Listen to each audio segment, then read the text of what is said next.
Hello second year. Next है हम लोगों का, देखो एबल टेस्ट। एबल टेस्ट क्या कहता है कि अगर मेरे पास सीरीज इज कन्वर्जेंट, सीरीज मेरी क्या है, convergent, and sequence b N is monotonically and bounded. Monotonically या तो मोनोटोनिकली वो इंक्रीजिंग है या डिक्रीजिंग है, दो केस अराइज होते हैं, एंड बाउंडेड। और अगर वो बाउंडेड है then summation n equal to 1 to infinity a n b N is convergent. मतलब अगर उन दोनों की मैं प्रोडक्ट करवा दूँ तो तब भी वो क्या रहेगी, कन्वर्जेंट रहेगी। ठीक है, ये प्रूव करना है। तो मैं कैसे लिखूंगी वो देखना कि सबसे पहले लेट तो मोनोटोनिकली भी है और बाउंडेड भी है। अगर वो मोनोटोनिक भी और बाउंडेड है तो मेरा बी एन क्या करेगा, कन्वर्जेंट होगी। किस पे कन्वर्जेंट होगी, किसी बी पॉइंट पे माने। ठीक है, ये कन्वर्जेंट है इसके ऊपर। हो गया क्लियर। अब आपको क्या करना है कि सीधी सी बात, बी बी मतलब बी बाउंडेड हो, बी इसकी कहाँ पे कन्वर्ज करेगी, बी पे।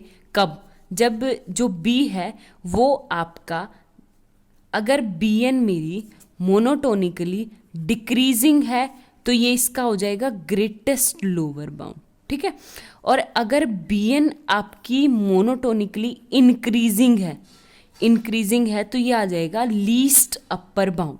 यानी अगर कोई सीक्वेंस मोनोटोनिकली डिक्रीजिंग है और बाउंडेड है तो वो कन्वर्ज करती है। और किस पे कन्वर्ज करती है, अपने ग्रेटेस्ट लोअर बाउंड पे। अगर कोई मोनोटोनिकली इंक्रीजिंग है और बाउंडेड है और तो वो कहाँ पे कन्वर्ज करेगी, लीस्ट अपर बाउंड के ऊपर। आगे बात समझ में, ये आ गया। तो अब एक बात बताओ, मैं एक नई सीक्वेंस बना लूँ, नई यू एन, कब, जब greatest lower bound, greatest lower bound मतलब सबसे बी एन में क्या रहेंगे, ग्रेटेस्ट लोअर बाउंड, यानी बी माइनस बी। ठीक है, if B N is increasing, अगर बी एन आपकी इंक्रीजिंग होगी तो ये अपर बाउंड होगा बी, और इससे ये सारे के सारे क्या होंगे, छोटे होंगे, तो बी माइनस बी एन वाले। और अगर वो बी एन आपकी डिक्रीजिंग है तो आपका क्या हो जाएगा, बी एन माइनस बी। ठीक है, यानी बी एन, ये बी एन से छोटा है। हो गया क्लियर, ये हो गया।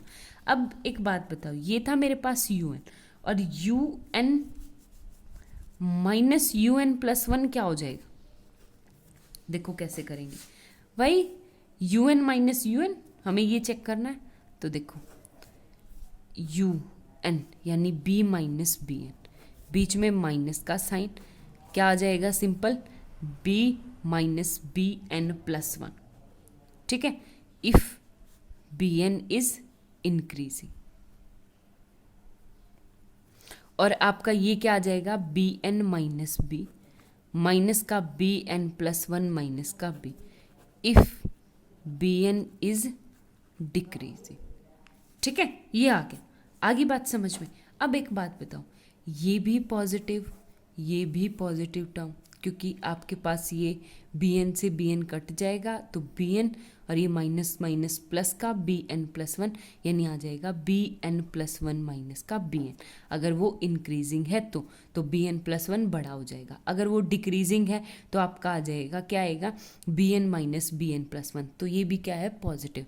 तो आपका क्या आ जाएगा, u N minus you n plus one strictly greater than zero, मतलब ज़ीरो से बड़ा ही रहेगा। तो ये क्या आ जाएगा, यू एन आपका बड़ा होगा किससे, यू एन प्लस वन से। तो ये वाली सीक्वेंस, ये वाली क्या बन गई, जो नई मैंने सीक्वेंस बनाई थी वो मोनोटोनिकली डिक्रीजिंग आ गई। ठीक है, तो वो क्या आ गई मेरे पास, मोनोटोनिकली डिक्रीजिंग सीक्वेंस और पॉजिटिव टर्म सीरीज सीक्वेंस। आगे बात समझ में, ये है मेरे पास। तो सेम मैं अगर बी एन निकालूं तो बी एन क्या हो जाएगा, जैसे बी एन था ना, अब बी एन को इस साइड ले आऊं तो बी एन इक्वल टू क्या हो जाएगा, B minus you N, B minus you N कब, if B N is increasing. और इसमें से कॉमन लूंगी तो यू एन की जगह बी एन, तो यह आ जाएगा u N minus b if B N is decreasing. Decreasing दोनों चीज़ें साथ में लिखते जाओ बस। आगे बात समझ में, इतना हो गया। अब आपको क्या करना है, दोनों तरफ इसकी किससे कर दवा दो, multiply, A N into B N, क्या हो जाएगा आपका, B A N minus A N you N. ठीक है, और ये क्या आ जाएगा A N you N minus A N you N. आगे बात समझ में? देखो ये वाली टर्म,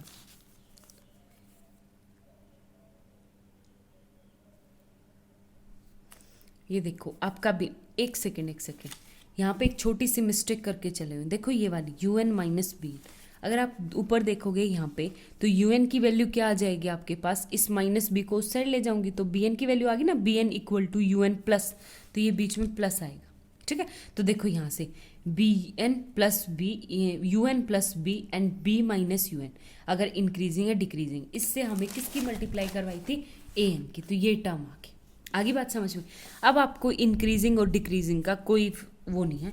अब सीधे देखो ये क्या आ जाएगा, ए एन बी एन के ऊपर अगर मैं सीरीज लगाऊंगी, और ये क्या आ गया मेरे पास, series N equal to 1 to infinity, क्या हो जाएगा, सीरीज बी तो कॉमन है, बी बाहर आ जाएगा, समेशन ए एन माइनस ये क्या आ जाएगा, n equal to 1 to infinity a N you N. ठीक है, सेम एज इट इज़ यहाँ पे करेंगे तो ये टर्म देखो आपकी, सबसे पहले तो एक जगह तो बी आएगी, एन इंटू बी। ठीक है, तो देखो यहाँ से ये क्या आ गया मेरे पास, summation a N you n and बीच में प्लस बी बाहर सीरीज ए एन। ठीक है, ये है मेरे पास। अब एक बात बताओ, जो समेशन ए एन है वो मेरी कन्वर्जेंट है, ये चीज़ तो मुझे गिवन है। अगर कन्वर्जेंट है तो इसका मतलब ये भी आपकी क्या होगी, कन्वर्जेंट होगी, और इसको किसी से मल्टीप्लाई कर दूंगी तो ये भी क्या होगी आपके पास, कन्वर्जेंट होगी। आगे बात समझ में? एक तो ये टर्म। अब मुझे सिर्फ इतना दिखाना है कि अगर मैं कहीं से a N you n, a N into u n को भी कन्वर्जेंट दिखा दूँ तो मेरी सारी ये वाली जो गिवन है वो भी कन्वर्जेंट हो जाएगी।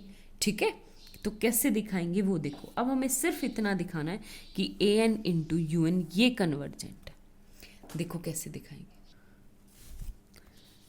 देखो कैसे दिखाएंगे। जो अगर मैं कोशी इंटीग्रल लूँ तो कोशी इंटीग्रल ये है मेरे पास कि क्या होता है, मेरे पास सीरीज ए एन हो जाएगी तो ये आ जाएगी n minus n plus 1 plus n plus 2 plus up to कहाँ तक ले ले, ए एन प्लस बी तक। ठीक है, वहाँ पे m लेते थे, यहाँ पे बस वो ले लिया। ठीक है, तो ये क्या आ जाएगा, strictly less then epsilon by u1 ले लो। ये u1 अपनी तरफ से है, अब बाद में बता दूंगी क्यों ले, क्योंकि हमें यहाँ पे एप्सिलॉन के इक्वल, हमारी मर्जी यहाँ पे कुछ भी ले सकते हैं, और p आपका नेचुरल नंबर से। ठीक है, आगे बात समझ में? अब एक बात बताओ, हमने पीछे एबल लेमा किया था। एबल लेमा क्या कह रहा था कि अगर a1 a2 अगर लेस देन है किससे, एप्सिलॉन समथिंग था, कैपिटल एम, और अब ये मोड फंक्शन है तो मेरा किससे खुलेगा, minus epsilon by u1 and plus epsilon bye, तो स्मॉल m क्या हो जाएगा आपका, माइनस एप्सिलॉन बाय u1, और कैपिटल M कितना हो जाएगा, एप्सिलॉन बाय u1। आगे बात समझ में? और मेरे पास जो un है, un जो सीक्वेंस थी वो मैंने प्रूव की थी ना यहाँ पे कि ये मोनोटोनिकली डिक्रीजिंग है। ये क्या है मेरे पास, मोनोटोनिकली डिक्रीजिंग, और मोनोटोनिकली डिक्रीजिंग है, और ये मेरे पास सीक्वेंस है इस टाइप से। तो मैं इन दोनों की अगर प्रोडक्ट करवा दूंगी, और प्रोडक्ट क्या आती है आपकी, लेस देन, ये हो जाएगा मेरा, देखो अगर मैं इसको खोलूँ तो माइनस एप्सिलॉन u1 से greater than a n plus 1 plus a n plus 2 plus up to a n plus p and epsilon by u1। ये है आपके पास कैपिटल M, ये है आपके पास स्मॉल m, और un जो है वो मेरे पास स्ट्रिक्टली क्या है, greater decreasing, monotonically decreasing sequence है। तो मेरे पास क्या आ जाती है, बाय एबल लेमा जो हमने पहले किया था कि मेरे पास क्या आ जाएगा, summation k equal to 1 to था ना, तो a के b के strictly less than two m into u1, b था ना तो u1 यानी u1, तो m क्या है आपका, एप्सिलॉन बाय u1। ठीक है, एंड स्ट्रिक्टली ग्रेटर देन ये क्या आ जाएगा, minus epsilon by u1 into b1 था तो यहाँ पे b1 आपका u1 है, तो u1 से u1 कट गया, तो ये क्या आ गया अब आपके पास, सीरीज a n प्लस 1